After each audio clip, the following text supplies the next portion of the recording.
In the previous segment, the senator made the very astute remark that if you don't know what's good, you can't be just. In other words, in order to be just, you have to apply valid moral principles.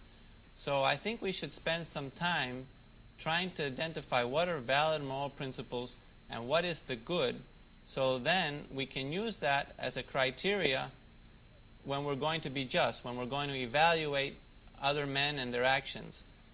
And I'd like to start with the idea that there is an objective good, there is an objective ethical way of being, as opposed to the idea that it's completely relative or subjective from society to society.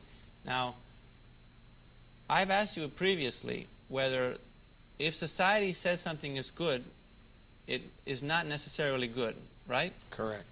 I've also asked you whether if an individual thinks something is good, it's not necessarily good, right? Correct.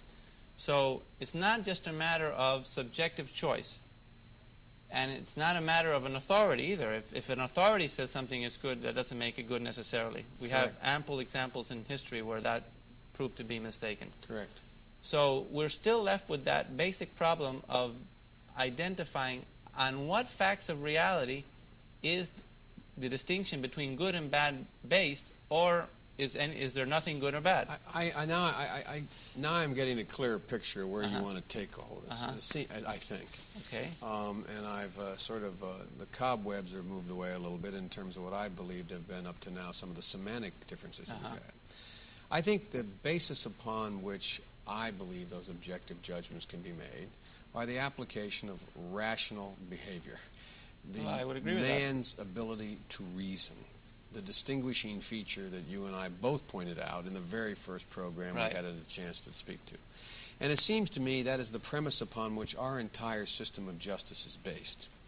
It relates to everything from the reason why we believe in freedom of speech. It's not merely to exercise one's it's the Jeffersonian notion that if you build a better mousetrap, the world will repair to your door. I would agree wholeheartedly with all that. And so it seems to me one of the basic elements of judging what is rational and irrational, or what is just and unjust, is what is rational and irrational. And rational man has, over time, evolved, and their reasoning capability has, in fact, increased. The good has not changed. What is the absolute good has not changed. But what has been revealed to man through his reasoning capability has been man's ability to come closer to discerning what that absolute good is. And I think that's why we find that values have changed societally over the last 2,000 years, just limiting it to Western culture. And I think that's why we went from the notion of benevolent despots to democracy. And so it's a consequence of rational thinking, hopefully generating, we have faith in, that will produce rational behavior. And at its base, we believe that man is capable of good. Man's actions are capable of positive, good actions. And yes, let me react to several of the things you said, because I agree with most of what you said. First of all, I would say that, yes, to be just is to implement reason in the field of the evaluation of men. So when you evaluate men and their actions rationally, you are being good and you're being just. And that's what it is to be just, to use reason in your evaluations of other men.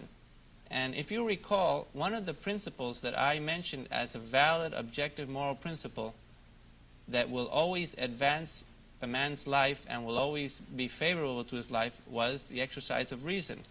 And the reason why I said that is because reason is man's main means of survival. It's the way that we have of dealing with nature and changing nature in such a way that we can live well, as opposed to animals that have to take things as they are. So I would say that the fundamental faculty that human beings have that permits them to advance their life, to fulfill their needs, to fulfill their physical, mental, and emotional needs, is their capacity to reason. And that's why it's a primary virtue. I would add spiritual to that. Well, you might, some would consider that emotional and mental. Mental, emotional, and mental, for me, includes spiritual. So I would say that when you follow reason, you're doing what's in your best interest, and that's why it's good.